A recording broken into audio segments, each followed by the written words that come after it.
Marcella Santoso, dari glamor ke borgol.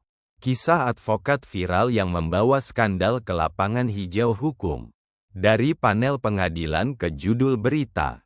2 minggu terakhir, nama Marcella Santoso mendadak menjadi bahan headline media nasional. Apa yang awalnya diidolakan, penampilan keren, gaya hidup glamor, dan karir cemerlang, kini berubah menjadi sorotan tajam akibat 2 kasus yang menjeratnya dalam 14 hari. Kasus suap CPO 60 miliar rupiah.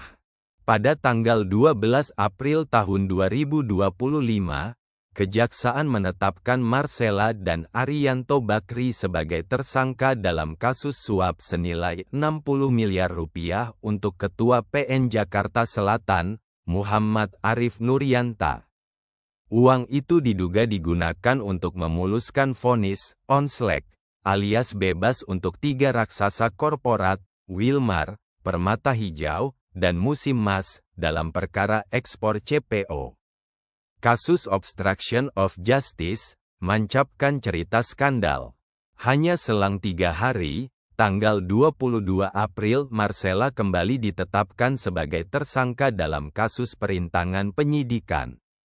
Ia dituduh membiayai kampanye media negatif senilai 478,5 juta rupiah melalui JAK TV untuk menjatuhkan publikasi kejaksaan, terkait beberapa kasus besar seperti korupsi timah, impor gula, dan ekspor CPO.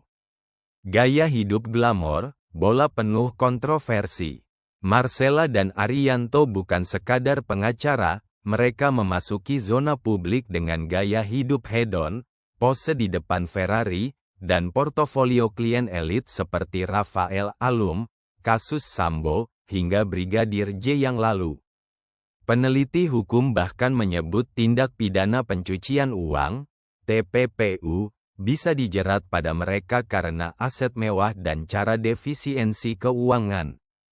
Korupsi di meja hijau, mafia hukum dibongkar. Kejanggaan kasus ini bukan hanya soal suap, tapi membuka dinding sindikat yang menyangkut hakim, pengacara, panitera, bahkan pejabat Mahkamah Agung seperti Zarof Richard. Dari dokumen rumah Zarof ditemukan aliran dana 951 miliar rupiah dan emas 51 kilogram yang diduga terkait kasus CPO, menandakan bahwa yang terungkap mungkin hanya puncak gunung es. Reaksi publik, kecaman dan desakan reformasi. Aktivis hukum dan masyarakat sipil lelah menyaksikan operasi sistem hukum yang direkayasa. Suara publik menuntut bukan sekadar penahanan Marcella, tapi bongkar total mafia hukum. Mengapa ini bisa viral? Konflik dramatis, advokat glamor yang berubah menjadi simbol oligarki hukum, jalannya cerita seperti film kriminal. Skandal elit, terseretnya nama-nama beken, aset mewah, dan aliran dana raksasa membuat kasus ini membumi dan tak bisa diabaikan. Waktu meletup, 2 kasus besar ditetapkan dalam tempo 2 minggu, ini bukan rutinitas, ini ledakan hukum. Lebih dari sekadar kasus Marcella. Kasus Marcella Santoso adalah kilasan nyata dari krisis integritas sistem hukum Indonesia.